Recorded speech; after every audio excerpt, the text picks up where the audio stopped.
সম্মানিত সুধী, আল্লাহ যে আয়াতে ঘোষণা করেছেন সূরা হিজরের 9 নম্বর আয়াতে যে কোরআন আমি নাজিল করেছি, কোরআন আমি হেফাজত করব। এই কোরআন হেফাজতের অর্থ রাসূল সাল্লাল্লাহু আলাইহি ওয়াসাল্লামের জীবনী এগুলি হেফাজতে থাকবে এবং এই রাসূল সাল্লাল্লাহু আলাইহি ওয়াসাল্লামের সাথে যদি রাসূল সাল্লাল্লাহু আলাইহি ওয়াসাল্লামের সাথে আরও যাদের কথা আল্লাহ কোরআনে উল্লেখ করছেন তাদের জীবনীটাও সংরক্ষিত থাকবে। তাদের জীবনীর ব্যাপারেও মানুষে মানে ভুল বা ভ্রান্তি ঢুকাতে পারবে না। তো রাসূলের সাথে আরও যাদের কথা কোরআনে উল্লেখ আছে তারা হচ্ছে সিনিয়র সাহাবীগণ। এই কথাটা আমরা বুঝাতেই পারছি না, মানুষ বুঝতেই চেষ্টা করছে না যে সিনিয়র সাহাবীগণদের ব্যাপারে এটা এমনই ব্যাপার যে মানুষ সামাজিক জীব, মানুষ সমাজবদ্ধ হয়ে বসবাস করে। কাজেই এই কোরআন প্রতিষ্ঠার ব্যাপারেও একটা সমাজের লোকের প্রয়োজন হয়েছে। এটা একটা মানুষ একা এটা কেউ করতে পারে না এবং পারবে না। আমরা মানুষ সামাজিক জীব, এই জন্য আল্লাহ রসুল কোরআন প্রতিষ্ঠা করার জন্য তার সাথে একদল লোক ছিলেন। এই লোকগুলোর প্রশংসা আল্লাহ কোরআনে করেছেন এবং এই লোকগুলোর আনুগত্য করার জন্য কোরআনে আল্লাহ তাআলা আমাদেরকে কঠিনভাবে নির্দেশ দিয়েছেন। তারা হচ্ছেন রাসূলের সিনিয়র সাহাবীরা। তো এই জন্য এই কথাটার মধ্যে ইন্না নাহনু নাযালনা যিকরা ওয়া ইন্না লাহু লাহাফিজুন, এই কথাটার মধ্যে মানে অর্থাৎ কোরআনের প্রকৃত আমল যাদের জীবনে নিহিত রয়েছে, রাসূল এবং সাহাবীগণ তাদের জীবনটাও সঠিকভাবে সংরক্ষিত থাকবে। দেখেন, আজ থেকে ১,৫০০ বছর আগে খোলাফায়ে রাশিদিনের যে ইতিহাস, তাদের যে জীবন ইতিহাস, এটা কিন্তু আগে এবং এখন এর মধ্যে কোনো পরিবর্তন নাই। এটার ব্যাপারে কোনো ব্যাপক কিছুকে উল্টোপাল্টা বলতে পারে না এবং বললে সেটা গৃহীত হবে না। অন্যায় যারা করে, যারা ইসলামের ক্ষতি করার চেষ্টা করে, তারা তো বিভ্রান্তিমূলক কথা এরা বলতেই থাকবে, কিন্তু সেটার কোনো প্রক্রিয়া হবে না। যারা সত্য সেটাই মানুষ গ্রহণ করবে এবং যেটা ভুল সেটা মানুষ শনাক্ত করবে যেটা ভুল। তো এই জন্য আবু বকর সিদ্দিক রাদিয়াল্লাহু আনহু জীবন ইতিহাস বলেন, ওমর ফারুক, ওসমান গনি, হযরত আলী, এদের জীবনীও এবং এইভাবে সিনিয়র সাহাবী যাদের কথা কোরআনে উল্লেখ করা হয়েছে, সাবিকুন আউয়ালুনা মিনাল মুহাজিরিন ওয়াল আনসার, এদের জীবনীও ওই রকম সংরক্ষিতই থাকবে এবং আছে। তাদের জীবনের মধ্যে ওরকম মারাত্মক কোনো একটা উল্টোপাল্টা এটা কেউ করতে পারে না, করলে সমাজে এটা গৃহীত হয় না। যেহেতু কোরআন হেফাজত আল্লাহ করার প্রতিশ্রুতি দিয়েছেন, কিন্তু কোরআনের আমল যেটা সেটাও সংরক্ষিত থাকবে। এই জন্য আল্লাহ রসুলের জীবন এটা নির্ভুল থাকবে পৃথিবীতে চিরদিন, এটা আমাদের মানতে হবে। রাসূলের জীবনী, তো রাসূলের জীবনীর সাথে সাথেই তো রাসূলের কথাগুলিও আসবে, যে রাসূল যা বলেছেন সেই কথাগুলিও গুরুত্বপূর্ণ হবে, যেহেতু আল্লাহ রসুল কখনোই নিজের ইচ্ছে কোনো কথা বলেন নাই। এই বিষয়টা নিয়ে আমাদের সমাজে এমন একটা বিভ্রান্তি যে বর্তমান সমাজে অনেকগুলি কথা এবং কাজ মানে অর্থাৎ কোরআনের খেলাফ যে কথাগুলি সেগুলি আমরা হাদিস হিসেবে গ্রহণ করতে মানুষকে বোঝাবার চেষ্টা করছি যে আল্লাহ রসুলের কথা মানা হলো আমাদের ফরজ। আর আপনাকে মনে করতে হবে যে আল্লাহ রসুলের কথা না, কথা হলো আল্লাহরই কথা। রাসূলরা নিজেদের কোনো কথা বলেনই না, তার কারণ রাসূলরা যে কথা বলেন সেটা আল্লাহর কথা এবং সেটা ওহিয়ে গায়রে মাতলু এবং সেটা আসমানি কিতাবের ব্যাখ্যা। এটা সমস্ত আলেমরাই, ওলামা সমাজ এটা স্বীকৃতি দিয়েছেন যে ওহি দুই প্রকার, ওহিয়ে মাতলু এবং ওহিয়ে গায়রে মাতলু, এটা সবাই বলেন। তো ওহিয়ে মাতলু হচ্ছে, মাতলু মানে যে তেলাওয়াত করা হয় নামাজে, সেটা ওহিয়ে মাতলু কোরআন। আর ওহিয়ে গায়রে মাতলু হচ্ছে যে সমস্ত জায়গায় কোরআনের জটিলতা আছে সেখানে এটা কিভাবে বোঝা হবে এটা আল্লাহ নিজে ওয়াদা করেছেন, সুম্মা ইন্না আলাইনা বায়ানা, যে পরবর্তীতে এটা বয়ান করে দেওয়ার দায়িত্ব আমার। তো আল্লাহ তাআলা যে বয়ানটা রসুলকে দিয়েছেন এটা হলো ওহিয়ে গায়রে মাতলু বা সুন্নাত। তো এই ওহিয়ে গায়রে মাতলু এটাও আল্লাহর কথা, কাজে এই জন্য ওহিয়ে মাতলু এবং গায়রে মাতলু এক হতে পারে না। কিন্তু আল্লাহই ভালো জানেন এই পৃথিবীর বুকে মানুষ যে ইসলামের বিরুদ্ধে যারা ষড়যন্ত্র করে, কতভাবেই ষড়যন্ত্র না করে, তো যার ফলে আল্লাহ রসুলের হাদিসের মধ্যে অনেক জাল হাদিস ঢুকেছে, যেটা ওলামায়ে কেরাম যথেষ্ট চেষ্টা করেও একেবারে একটা যে চূড়ান্ত পর্যায়ে পৌঁছবেন এটা তারা পৌঁছতে সক্ষম হননি।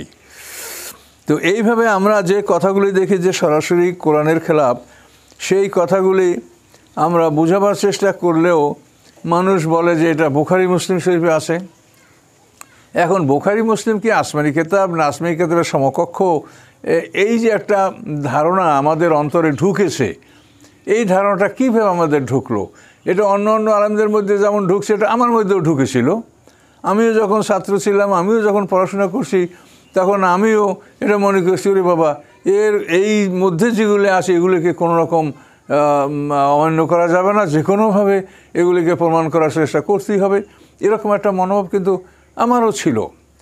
কিন্তু পরবর্তীতে অনুসন্ধান করে দেখছি যে এটা কোনোভাবেই হচ্ছে না। তার কারণ আল্লাহ কখনোই এক কথা কোরআনে বলবেন, আর এক কথা আল্লাহ হাদিসে বলবেন, একই আল্লাহ সে দুই ধরনের কথা বলবেন, এটা হতেই পারে না।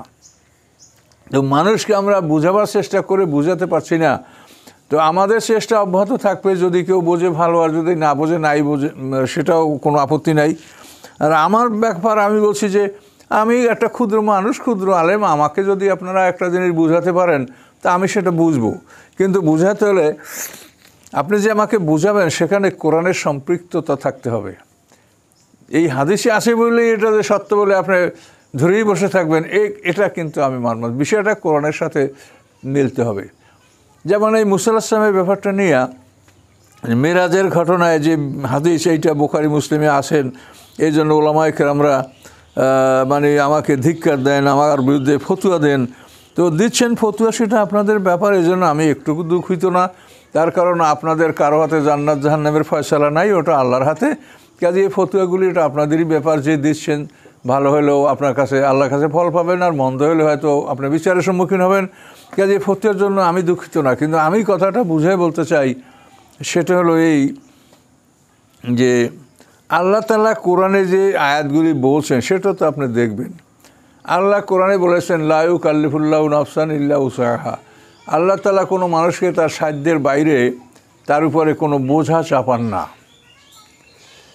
কোনো কষ্ট দেন না। এটা আল্লাহর সরাসরি কথা। এই কথা বোঝার জন্য আপনার কোনো তাফসির পড়ার প্রয়োজন নাই।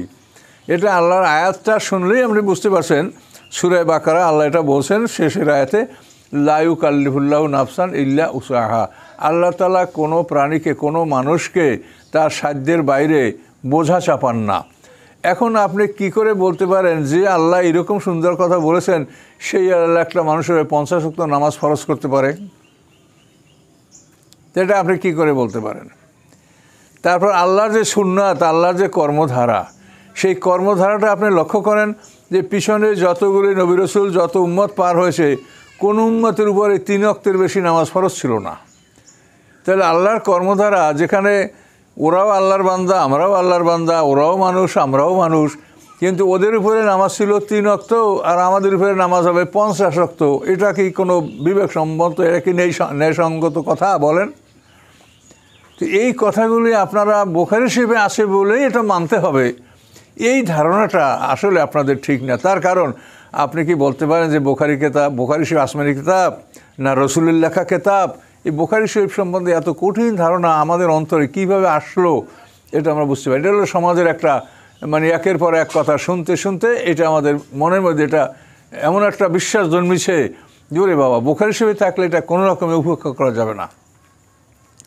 কেন যাবে না? কি হয়েছে এটা বলতে হবে তো। বুখারী শরীফ কি আল্লাহর কিতাব না রাসূলের লেখা কিতাব, যে আল্লাহ রাসূল এই হাদিসগুলা যেরকম কোরআন লিখিয়ে লিখিয়ে তিনি কাতেব ওহীদের কাছে বলেছিলেন যে এগুলি আমার কোরআন, আর ওভাবে কি তিনি আল্লাহ রাসূল কি লিখিয়ে দিয়েছেন কারো কাছে যে আমার এটা লিখিত, এগুলো আমার হাদিস? তা তো না। তাহলে এই বুখারী শরীফকে আমরা আসমানি কিতাবের সমকক্ষ মনে করে এটা নিয়ে এত কঠিন আমরা কেন হচ্ছি, এটা চিন্তার বিষয়। আপনি হইলে হন, আমি আপনাকে বলবো না যে আপনি আমার মত গ্রহণ করেন। আমি যেটা বুঝেছি, আমার কথা যুক্তিসঙ্গত হলে আপনি শুনবেন, না হলে শুনবেন না, না হলে গ্রহণ করবেন না। যে একটা জিনিস এইরকমই ধারণা যে এই একটা হাদিস যদি আমি এর বিপক্ষে বলি, তা আপনি আমাকে মুহূর্তের মধ্যে হুট করিয়া কাফের বলে ফেলালেন। তাহলে এই কিতাবটার একটা কথা অমান্য করলে মানুষ কাফের হবে, এটার কোনো প্রমাণ আপনার কাছে আছে? এটা বললে আপনি বলতে পারেন, আপনাকে আল্লাহ জিহ্বা দিয়েছে, আপনি যা ইচ্ছা তাই বলতে পারেন। কিন্তু আপনার এই বলার জন্য আপনি আল্লাহর কাছে বিচারের সম্মুখীন হবেন, এতে কোনো সন্দেহ নাই। তার কারণ এই কিতাবটা কে লিখেছে, কে বলেছে যে এইটা অমান্য করলে মানুষ কাফের হবে? এটা কার বলা, কার ভাষ্য এটা? কাজে এই জন্য নিজেদের পক্ষ থেকে কোনো কথা না বলা ভালো। বোঝা উচিত, আল্লাহর কোরআনের আয়াতগুলি বোঝার চেষ্টা করেন। আল্লাহ তাআলা কোরআন পাকে বলেছেন সূরা কাহাফের 26 নম্বরে আল্লাহ বলেন মা লাহুম মিন দুনিহি মিন ওয়ালিয়্যিন ওয়ালা ইউশরিকু ফি হুকমিহি আহাদা। তো আল্লাহ বলেন আল্লাহ ছাড়া তাদের কোনো বন্ধু নাই, কোনো ওলি নাই, এবং আল্লাহ তাআলা তার আদেশে কাউকে শরিক রাখেন না। এই কথাটা বুঝতে কি আপনার তাফসীর লাগে? আল্লাহ তাআলা তার আদেশে কাউকে শরিক রাখেন না, আদেশ একা দেন। এ ব্যাপারে কি কোনো মুসলিম জানে যারা তাওহীদপন্থী, যারা এক আল্লাহকে বিশ্বাস করে, তাদের কি এই ব্যাপারে কোনো সন্দেহ আছে যে আল্লাহ তাআলা তার আদেশ একাই দেন, আদেশে কাউকে শরিক রাখেন না? এটা আমার প্রশ্ন আপনাদের কাছে, যে এই কথাটা বুঝতে কি কোনো তাফসীর লাগতেছে? আল্লাহ বলছে যে তার আদেশে তিনি কাউকে শরিক রাখেন না, আদেশ একাই দেন। ইনিল হুকমু ইল্লা লিল্লাহ, এর অর্থ কি? আল্লাহ ছাড়া কেউ হুকুমদাতা নাই। এগুলো কোরআনের আয়াত, এগুলো বুঝতে কি কোনো তাফসীর লাগে? কিন্তু স্পষ্ট আয়াত, একে বলে মুহকাম। তাহলে আল্লাহ তাআলা যদি হুকুম একাই দেন, তা আল্লাহর সাথে হুকুম দেওয়ার ক্ষেত্রে কারো কোনো অংশীদারিত্ব নাই। এখন আল্লাহ তাআলা মুহাম্মদ সাল্লামকে যদি 50 ওয়াক্ত নামাজের হুকুম দিয়ে পাঠাইয়া থাকেন, সেইটা মুসা আলাইহিস সালামের কথায় আল্লাহ তাআলা সেইটা পাল্টাবেন? তাহলে তো মুসা আলাইহিস সালাম আল্লাহর আদেশে অংশীদার হয়ে গেলেন। আল্লাহ বলছেন যে আমি হুকুম দেবো একাই। আর আল্লাহ তাআলা কোনোভাবেই একটা মানুষকে 50 ওয়াক্ত নামাজ পড়তে বলতে পারেন না, কোনোভাবেই না। তার কারণ কোরআনে যে আল্লাহ কথাগুলো বলেছেন, এক জায়গায় না, বিভিন্ন জায়গায় দেখেন। ওয়াজআলনা নাওমাকুম সুবাতা, তোমাদের নিদ্রাকে আমি করেছি ছুটি। সাপ্ত মানে ছুটি, এর থেকে সুবাতা। আল্লাহ বলছেন ওয়াজআলনা নাহারা মাআশা, তোমাদের দিনকে করেছি তোমার জন্য উপার্জন, দিনে তোমরা উপার্জন করবে। এগুলি বসতে কোনো তাফসীর লাগে? তোমাদের রাতকে করেছি ছুটি, দিনকে করেছি উপার্জন। তো রাতের ছুটি, এই জন্য এশার নামাজ মাগরিবের অল্প সময় পরে, 1 ঘন্টা 1.25 ঘন্টা পরে এশার নামাজ রক্ত হয়ে যায়। এশার নামাজের পরে আপনার ছুটি। এখন আপনি ছুটি পালন না করে যদি ওভার ডিউটি করেন, সেটা আপনার ব্যাপার। এশার নামাজের পর থেকে আপনাকে ফজর পর্যন্ত আল্লাহ তাআলা কোনো নামাজ ফরজ করেন, আপনি ছুটি। এখন এই ছুটির মধ্যে আপনি ওভার ডিউটি করলে তার মজুরি পাবেন। আপনি যদি আবার রাত জেগে তাহাজ্জুদ পড়েন, বা রাতে আপনি এশার নামাজের পরে কোরআন তেলাওয়াত করেন, ইবাদত করেন, সেটা আপনার ওভার ডিউটি, কিন্তু আল্লাহ আপনাকে ছুটি ঘোষণা করেছেন। আবার দিনকে উপার্জন বলেছেন, ফজরের নামাজের পর থেকে জোহরের নামাজ পর্যন্ত এই দীর্ঘ 8 ঘন্টা সময়, অন্তত 8 ঘন্টা সময় যাতে আপনি উপার্জন করতে পারেন। এই জন্য আন্তর্জাতিক মানে শ্রমের একটা পরিমাণ আছে। আন্তর্জাতিক আইনে শ্রমের পরিমাণ হলো, একটা লোক 8 ঘন্টার বেশি পরিশ্রম করবে না। সে নিম্ন শ্রেণীর শ্রমিক হোক বা উচ্চ শ্রেণীর শ্রমিক হোক, সে 8 ঘন্টা শ্রম করবে। তো আল্লাহ তাআলা দেখেন ফজর থেকে এই জোহর পর্যন্ত আপনাকে এখানে 8 ঘন্টা সময় আপনি পাবেন। তাহলে এই 8 ঘন্টা সময়, এটা আন্তর্জাতিক আইনেও এটা শ্রম, সর্বোচ্চ শ্রমের টাইম। আর আল্লাহ তাআলাও এখানে আমাদেরকে ফজর থেকে জোহর পর্যন্ত কোনো নামাজ ফরজ করেন নাই। আমাদেরকে আল্লাহ বলছেন যে ওয়াজআলনা নাহারা মাআশা, যে দিনকে তোমাদের উপার্জন আমি হিসেবে করেছি। কাজে এটা আল্লাহ রেখেছেন। কিন্তু সেই আল্লাহকে আপনারা একটা হাদিস দিয়ে বলবেন যে আল্লাহ 50 ওয়াক্ত নামাজ ফরজ করছে, এটা কিন্তু আপনাদের জুলুম হচ্ছে, নিজেদের উপরে জুলুম এবং আল্লাহর আইনের উপরে জুলুম বলছেন আপনারা। যে আল্লাহ নিজেই ব্যবস্থাপনাটা কোরআনে দিয়েছেন, সেইটা আপনারা হাদিস দিয়ে আল্লাহর উপরে চাপান যে আল্লাহ 50 ওয়াক্ত নামাজ ফরজ করছে। আবার ফরজ করলে তো করেছে, করুক, কিন্তু মুসা আলাইহিস সালামের কথা সেটা আল্লাহ বাদ দিবে? তাহলে মুসা আলাইহিস সালাম কি আল্লাহর আদেশের অংশীদার? তাহলে যদি কোনো নাস্তিক বলে যে আল্লাহ তাআলা যদি সব বুঝতো, তাহলে তো আগেই সে 5 ওয়াক্ত নামাজ ফরজ করতো। আল্লাহ এগুলো বোঝে না বলেই তো এটা মুসা আলাইহিস সালামের পরামর্শে আল্লাহ এটা কমাইছে। এটা তাহলে আপনি কি বলবেন? যে আল্লাহর অজানা ছিল যে আমার উম্মতে মুহাম্মাদি তারা 5 ওয়াক্ত নামাজের বেশি পড়তে পারবে না? এটা কি আল্লাহর অজানা বিষয় ছিল যে মুসা আলাইহিস সালাম আল্লাহকে এটা বলার পরে আল্লাহ এটা বুঝতে পেরে এটা কমাই দিয়েছেন? তাহলে এটা তো শিরক হয়ে যাবে। যেখানে আল্লাহ বলছেন ওয়ালা ইউশরিকু বিহুকমি আহাদা, যে আল্লাহর আদেশে কোনো অংশীদার নাই। তো এখন মুসা আলাইহিস সালাম কি আল্লাহর আদেশের অংশীদার? ফতুয়া আপনারা দিচ্ছেন, আমি ফতুয়া দিচ্ছি না, আমি শুধু কোরআনের কথা বলছি। ফতুয়া আপনাদের কাছে থাক, আপনাদেরকে আল্লাহ মুফতি বানিয়েছে, ফতুয়া দিচ্ছেন দেন। কিন্তু আমি কোরআন যে কথা বলছি, দেখেন এর মধ্যে আমি কোনো রকম আমার কথা গোজামিল বা কোনো অস্পষ্টতা আছে কিনা দেখেন। আল্লাহ বলছেন যে তার আদেশে কেউ শরিক থাকে না। ইনিল হুকমু ইল্লা লিল্লাহ, আল্লাহ ছাড়া কেউ হুকুমদাতা নাই। আল্লাহুল খালক ওয়াল আমরু, তোমরা সতর্ক হও, সৃষ্টি তার, আদেশ তার। এগুলো সব কোরআনে আল্লাহ বলছেন না? তা আল্লাহ তাআলা আরেকজনের কথা শুনে আদেশ পাল্টাবেন? আল্লাহ কি এরকম কোনো ভুল করেন নাকি যে আল্লাহ রসুলের পরে কোরআন নাযিল হওয়ার পরপরই নামাজ ফরজ করলেন 2 ওয়াক্ত মাত্র 4 রাকাত। মেরাজে সেই নামাজ হবে 5 ওয়াক্ত 10 রাকাত, পরে মদিনায় নামাজ হলো 17 রাকাত। এইটা হলো নামাজের সাধারণ নিয়ম এবং সাধারণ ধারা, যেটা আমরা জানি। কিন্তু 50 ওয়াক্ত নামাজের কথাটা নিয়ে যে হুড়াহুড়ি, এটা বুখারী শরীফে আছে। এখন বুখারী শরীফ কি কোরআনের সমকক্ষ কিতাব নাকি?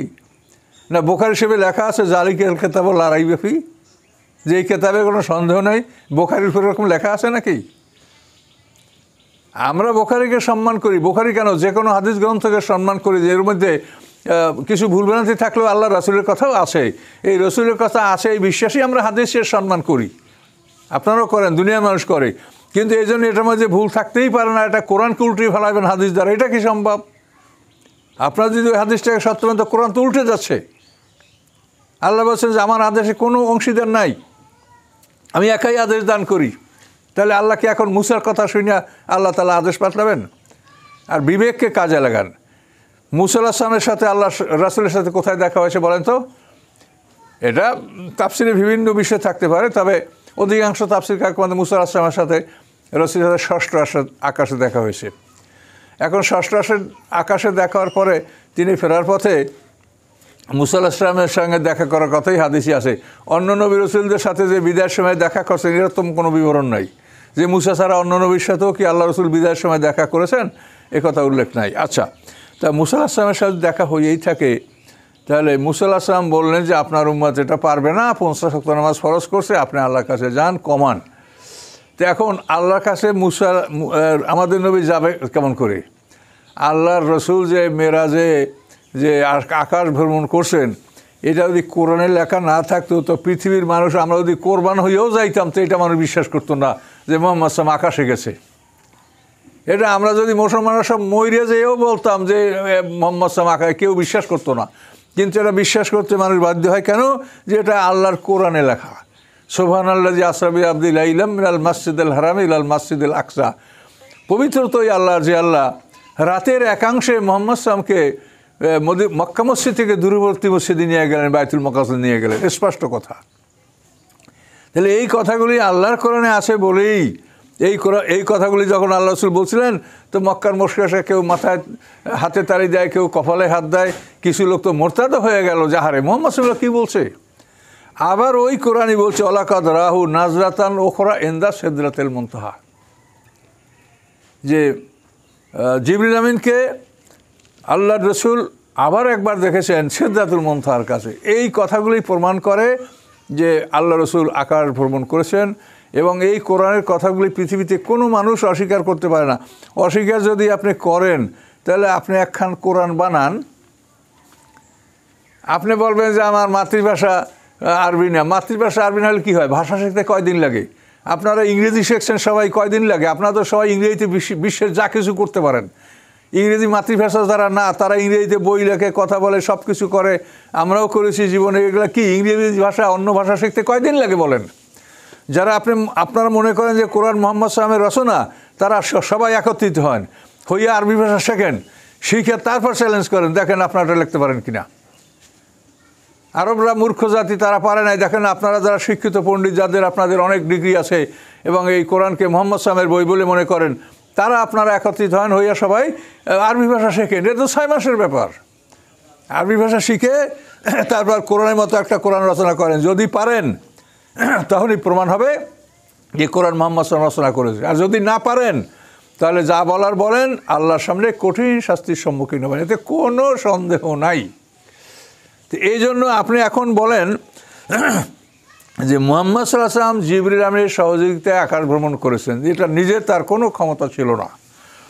এখন এই জিবরিল আমিনের কাছে যদি মুহাম্মদ সাল্লাল্লাহু আলাইহি ওয়াসাল্লাম, জিবরিল আমিন মুহাম্মদ সাল্লামকে যদি মুসা সাল্লামের কাছে নিয়ে আসে, আর মুসা সাল্লাম বলে যে আপনি নামাজ কমিয়ে নিয়ে আসেন, তখন জিবরিল আমিন কি মুসার কথায় আল্লাহর কাছে যাবে?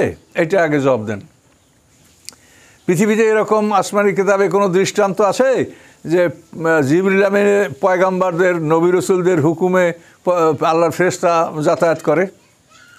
আমাদের নবী মুহাম্মদ সাল্লাল্লাহু আলাইহি ওয়াসাল্লাম তো অনুরোধ করছিল জিবরিল আমিনকে যে আপনি একটু আমার সাথে বেশি দেখা করেন না কেন?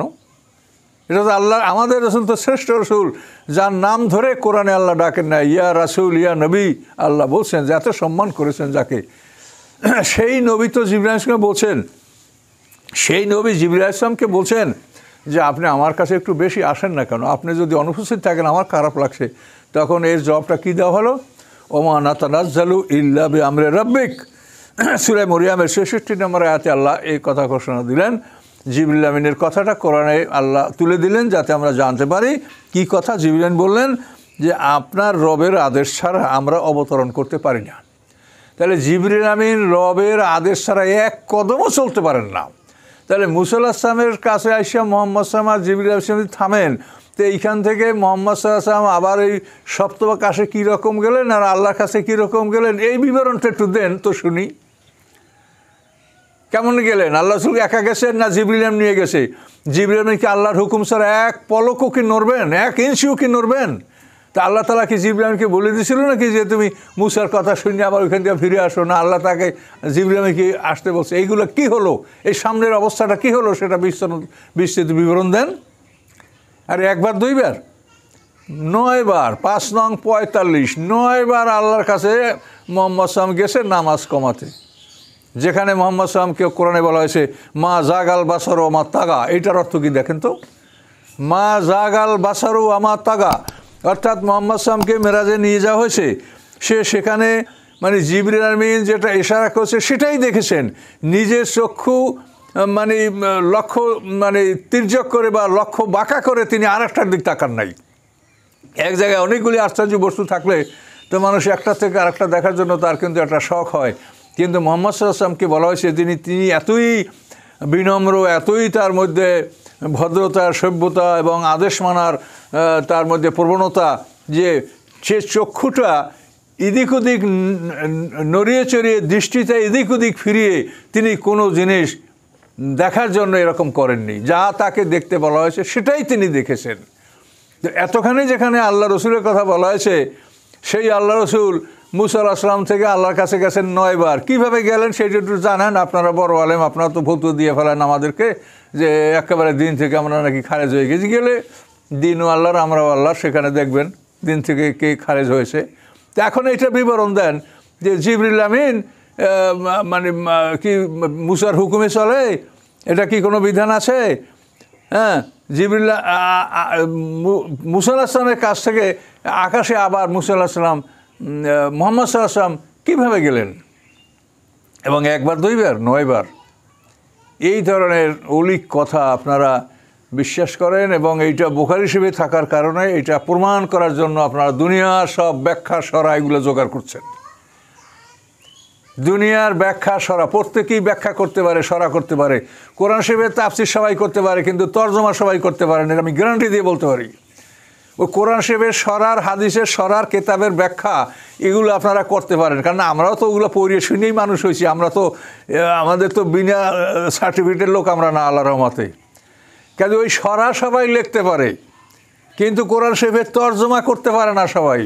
এটা আমি ইনশাল্লাহ আমার জীবনে আমি গ্যারান্টি দিয়ে বলতে পারি। যত বড় বড় যত লেখক দেখেন, এই তরজমার মধ্যেই কিন্তু সবার ভুল ভ্রান্তি আছে। এটা আমারও থাকতে পারে, আপনারা ধরাই দেন, আমি ওটা অস্বীকার করব না। কোরআন শরীফের কঠিন হলো তরজমা, তাফসীর কঠিন না। তো সরা পড়ি আপনি কী বুঝবেন? সরা তো যে যা ইচ্ছা সেইটা লিখতে পারে, যার যা মন্তব্য সেই করতে পারে। আসল কথা হলো আপনার টেক্সট কোরআনকে আপনাকে দেখেন, যে যেই কোরআনে কথাগুলি বলা হয়েছে যে আল্লাহ ইউশরিকু বিহুকমি হাদা, আল্লাহ তাআলা তার আদেশে কাউকে শরিক রাখেন না। এখন মুসা আলাইহিস সালামকে আপনারা আল্লাহর আদেশে শরিক মনে করবেন? যে আল্লাহ দিয়েছিলেন 50 ওয়াক্ত, এখন মুসা আলাইহিস সালাম বলার কারণে আল্লাহ তাআলা এটা কমায় 5 ওয়াক্ত করলেন। তাহলে আল্লাহ তাআলার আদেশে মুসা শরিক হয়ে গেলেন, নাউজুবিল্লাহ। যেটা আল্লাহ বলছেন যে একটা সাবকুফরি শিরকি গুনাহ। কাজে এই জন্য এগুলো বিবেচনা করবেন। কোরআনের কোনো আয়াতে এরকম আপনি জটিলতা পাবেন না। কোরআনের যে কোনো আয়াত এটা যতই হালকা বা সহজ মনে করেন, এই আয়াতের উপরে ব্যাখ্যায় গেলে আপনি কোনো জটিলতা আপনি পাবেন না। দেখবেন যে আল্লাহর কথা ঠিক, আপনি ব্যাখ্যা করতে করতে অনেক দূরে আগাতে পারবেন, কোরআনের মধ্যে কোনো জটিলতা পাবেন না। কিন্তু ওই যে কথা, কোরআন ছাড়া অন্য কথা, মানুষের কথা যেগুলি, সে কথায় আপনি আটকে যাবেন, জটিলতা এসে যাবে। এখানে আপনি কি করে বুঝাবেন যে আল্লাহ রসুল ফেরত আসছে? আচ্ছা, আল্লাহ তাআলা কি খালি আমাদের কাজ করেন? আল্লাহর আরও কাজ আছে বলেন তো? কুল্লা ইয়াউমিন হুয়া ফী শাআন। লা তাখুযু সিনাতুন ওয়ালা নাওম, আল্লাহ তাআলা কী কাজ করেন? আমাদের এই পৃথিবীর মতো হয়তো কোটি কোটি জগতের কাজ তিনি করেন। তিনি সবসময় কাজে থাকেন। তিনি কি আমাদের জন্যই বসে আছেন নাকি যে আমরা একারা কী করবো? মুহাম্মদ সাল্লাল্লাহু আলাইহি ওয়াসাল্লাম 9 বার যাইবে আল্লাহর কাছে। আল্লাহর তো কাজ আছে। আল্লাহ তাআলা তো একটা শিডিউল করেছেন, প্রোগ্রাম করেছেন যে এই সময় আমার বন্ধুর সাথে আমার দেখা সাক্ষাৎ হবে, এবং এই শিডিউল প্রোগ্রাম করার পরে আল্লাহ তাআলা তো তার কাজে সে আত্মনিয়োগ করবেন, এটাই স্বাভাবিক নিয়ম। যিনি দিবারাত্রি কখনো ঘুমান না, নিদ্রা তন্দ্রা তাকে স্পর্শ করে না। এখন আপনাদের কথা বোঝা যায় যে আল্লাহ তাআলা আমাদের কাজ নিয়ে আসেন, অন্য কোনো কাজ নাই। এই জন্য মুহাম্মদ সাল্লাল্লাহু আলাইহি ওয়াসাল্লাম 9 বার গেছে আর 9 বার ফিরে আসে তার কাছ থেকে। আল্লাহর ব্যাপারে এ ধরনের চিন্তা করা কি ঠিক? আল্লাহ তাআলা মহাবিশ্বের মহাপরিচালক, তার তো অনেক কাজ আছে। তিনি শুধু একটা কথাই বলেছেন বিচারের মাঠের কথা, সানাফরুগুলাকুম আইয়ুহাস সাকালান, যে আমার মহাবিশ্ব পরিচালনার জন্য বহু কাজ আছে, কিন্তু তোমাদের বিচারে যখন আমি আসব তখন আমি সমস্ত কাজ স্থগিত করে দিয়ে তোমাদের কাজটা আমি একটু ভালো করে দেখব। এটা আমাদের বোঝাবার জন্য আল্লাহ বলেছেন যে আমি সেই দিন একটু অবসর নিব, যে অন্য অন্য কাজগুলি আমি ফেস বন্ধ করে দিয়ে আমি তোমাদের এই জগৎটা আমি চালু রাখবো, ওটা আমি একটু স্টপ রেখে আমি তোমাদের কাজগুলো করব। কাজে এই সমস্ত বিষয়, সার্বিক বিষয় বিবেচনা করলে দেখা যাবে যে এই কথাটা কোনোভাবেই গ্রহণযোগ্য নয়। একটা মানুষ 50 ওয়াক্ত নামাজ কীভাবে পড়বে? আল্লাহ তো আল্লাহই, তিনি কখনোই কোনো মানুষের উপরে সাধ্যের কোনো বোঝা চাপান না। এখন 50 ওয়াক্ত নামাজ আপনি 24 ঘন্টায় 2 ওয়াক্ত নামাজ পড়লেও তো 48 ওয়াক্ত নামাজ, তারপর 2 ওয়াক্ত বাকি থাকবে। তাহলে যদি 24 ঘন্টায় 48-50 ওয়াক্ত নামাজ পড়তে হয়, তো সেই লোকটার প্রস্রাব পায়খানা আহার নির্দা উপার্জন, আল্লাহ তাহলে উপার্জন করতে বসে, উপার্জন করতে বলে নাই? আল্লাহ উপার্জন করে খেতে বলে নাই? ফায়জা কুদিয়াতে সালাতু ফান্তাশিরু ফিল আরদ ওয়াবতাগু মিন ফাদলিল্লাহ। এই ফাদলিল্লাহ মানে কি? আল্লাহর অনুগ্রহ অনুসন্ধান করো, ব্যবসা বাণিজ্য করো, কাজকর্ম করো।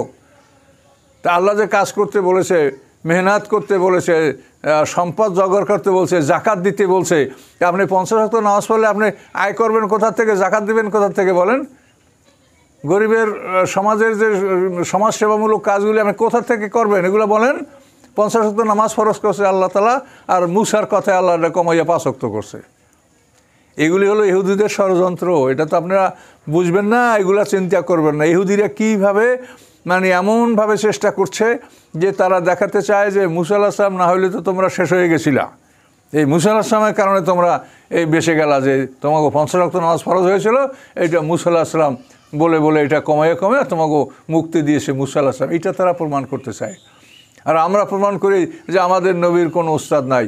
তোমাদের মুসা আলাইহিস সালাম সেও রাসূল, আমরা তাকে হেয় প্রতিপন্ন করার জন্য কথা বলি না, যেটা কোরআন আছে সেটা বলি। মুসা আলাইহিস সালামকে আল্লাহ খেজর আলাইহিস সালামের শিষ্যত্ব গ্রহণ করার জন্য আল্লাহ কোরআনে বলেছে না? খেজর আলাইহিস সালামের সাথে সে চলার জন্য অনুমতি চেয়ে হাল আত্তাবিউকা আলা আন তুআল্লিমানি মিম্মা উল্লিমতা রুশদা। মুসা আলাইহিস সালামকে আল্লাহ তাআলা খেজর আলাইহিস সালামের শিষ্যে পরিণত করছেন, তার সাথে ঘুরেছেন। আমাদের নবীর কোনো রকম ওস্তাদ আছে?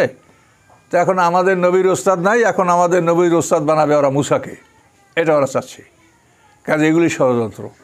আমার নিজের কথা আমি বলছি, আমি প্রথম জীবনে আমি মনে করতাম কি যে ইসমাইল আলাইহিস সালামের মা হাজেরা ইনি দাসী ছিলেন। এই ধারণা আমি অনেক দিনই পোষণ করেছিলাম। ভাই বলা ঠিক না, তবে বলছি এই জন্য আপনার বলতে, আমরাও কিন্তু স্কলার, আমরা কিন্তু ওরকম মানে ভোতা বেরেনের মানুষ না আল্লাহর রহমতে। আমরা স্কলার, আমরা পাকিস্তান আমি স্কলারশিপ পেয়ে ফার্স্ট গ্রেড স্কলারশিপ পেয়ে সব পাশ করেছি। তারপরও আমাদের যে প্রচলিত ধারণা আমাদের মনে ছিল যে বিবি হাজেরা দাসী, এটা ছোটোকালে মায়ের কাছে শুইয়া যখন নবীদের কাহিনী শুনতাম, কাহিনী শুনতে শুনতে ঘুমাতাম, মা ঘুমাবার আগে আমাদেরকে নিয়ে ওই ঘুমের আগে নবীদের কিস্সা বলতো মা। কাসাসুল আম্বিয়া পুঁথি ছিল 60 বেলাম, বাংলা বড় বড় অক্ষরের লেখা, এগুলো মা পড়তো, আব্বা পড়তো, আর আমাকে কিস্সা শোনাতো। সেই সময় আমরা শুনছি কি যে মা হাজেরা দাসী ছিল, কিন্তু এই ধারণা মনের মধ্যে বদ্ধমূল হয়েছে। এখন বড় হয়ে দেখি যে না, মা হাজেরা তিনি মিশরের রাজকন্যা এবং তিনি মিশরের রাজা সান ইবনে আলওয়ান ইব্রাহিমের সাথে তাকে বিয়ে দিয়ে দিয়েছিল। এখন এই কথা আমরা দেখি যে এই ইতিহাস এখন সত্য।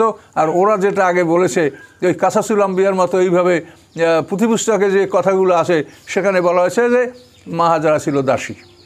কাজে এগুলো তো আপনাদেরকে অনুসন্ধান করে দেখতে হবে যে আসলে কথাগুলো কোথার থেকে আসছে, মূলটা কোথায়, এগুলো তো অনুসন্ধান করে দেখতে হবে। আর আপনারা ওই হাদিস গ্রন্থে একটা পাইলেই এটা আসমানি কেতাব মনে যদি করেন, এটা ভুল হবে। রসুলের হাদিস মানা আমাদের জন্য ফরজ, কিন্তু রাসূলের হাদিস কখনোই কোরআনের খেলাফ হতে পারে না। এইটা আপনি আমি কেন, যত বড় বড় মুহাদ্দিসিন হাদিসের আছে, এটা সবাইকে দেখেন এই কথা বলে কিনা সবাই, না আমি একা বলছি। আপনি তোহফাতুল হাওয়াজ দেখেন আব্দুর রহমান নিজামপুরীর, সেখানে দেখেন উনি তো ভারতবর্ষের শ্রেষ্ঠ আলেমের মধ্যে একজন, তিনি তো এই কথা বলেছেন যে কোরআনের খেলাফ হলে সে হাদিস কখনোই গ্রহণ করা যাবে না। তাহলে আমি কি কথাটা একা বলছি? এটা তো দুনিয়ার সব মুহাদ্দিসিনরা বলছে। কিন্তু আপনারা ওই হাদিসকে প্রমাণ করার জন্য আসমান জমিনের কিতাব হাজির করেন। কি দরকার? আপনি কোরআন থেকে অল্প কথা বলেন, অত কথা কে শুনবে আর কে পড়বে? এগুলি মানুষকে আয়ত্ত করতে পারে। এইগুলি আয়ত্ত করতে যাই তো আলেমরা বিভ্রান্তির মধ্যে তারা একমতে আসতে পারতেছে না। আর যদি তারা সংক্ষিপ্ত জিনিসের মধ্যে কোরআনের মধ্যে থাকতো, তাহলে মতভেদ হইলেও এত মতভেদ হইতো না। এই হাজারো কেতাবের জন্যই তো এই মতবাদগুলো সৃষ্টি হয়েছে। এবং যে যার কেতাব পড়ে সে তাকে মানে একেবারে মহামান্য মনে করেন যে উনি অমুক হুজুরে অমুক কেতাব এটা ভুল হইতে পারে না। এই আকীদাটা আপনাদের বন্ধ করতে হবে। এক নবী রাসূল ছাড়া সমস্ত মানুষের ভুল হতে পারে, আমার ভুল হতে পারে, আপনার হতে পারে। এজন্য মনে এটা দুর্বলতা রাখতে হবে। এভাবেই হুট করে ফতুয়া চিন্তা করার না দিয়া জ্ঞান অর্জন করার চেষ্টা করতে হবে। ভাই অনুরোধ করি আপনাদেরকে। আর বুঝাতে পারলে বুঝান, তাও আমরা বুঝবো, এমন না যে আমরা আপনার কথা নিব না। কিন্তু আপনি ওই যে কেতাবের সরা, ওই সরা লাগবে না। আমরা দেখেন বিনা সরায় আপনাকে একেবারে সংক্ষিপ্ত কয়েকটা আয়াত দিয়ে বুঝাই দিলাম। এতে আমার সরা বা অন্য কেতাবের ব্যাখ্যা দেখার আমাদের প্রয়োজন হবে না। প্রয়োজন হইলে সেখানে আমরা দেখব। প্রয়োজন না হওয়া পর্যন্ত মুহকাম আয়াত দ্বারা যদি এটা বোঝানো যায়, তো সেখানে আমরা কেন মুতাশাবিহাত বা কেন আমরা দুর্বল সূত্রের মধ্যে আমরা যাব? তো এই জন্য এই কথাগুলি আপনাদেরকে বিভিন্নভাবে বোঝাবার চেষ্টা করছি, কিন্তু আপনারা কোনোভাবেই বুঝতেছেন না। কাজে না বুঝলেও আমার কোনো আপত্তি নাই, কেন আপনারা সবাই বুঝবেন বা আমরা সবাই বুঝবো তা তো না। আল্লাহ তাআলা বলেন লামলানা জাহান্নাম মিনাল জিন্নাতি ওয়ান নাসি আজমাইন। আল্লাহ তো দুটাই ভরবেন আমাদেরকে দিয়া। এখন আপনি যাবেন না আমি যাব, কে যাবে সেটা তো আল্লাহ জানে। এটা তো আমি বলতে পারি না যে আমি মুক্তি পাবো। কাজে মুক্তির জন্য আল্লাহর কাছে ক্ষমা চাই এবং আল্লাহর কাছে জ্ঞান চাই যে আল্লাহ আমার ভুল হলে জ্ঞান দান করেন, আমাকে সংশোধন করেন। এটা আল্লাহর কাছে বলা ছাড়া কোনো উপায় নাই। তো এ পর্যন্ত আমি আলোচনা সমাপ্ত করলাম। আসসালামু আলাইকুম রহমতুল্লাহি ওয়া বারাকাতুহু।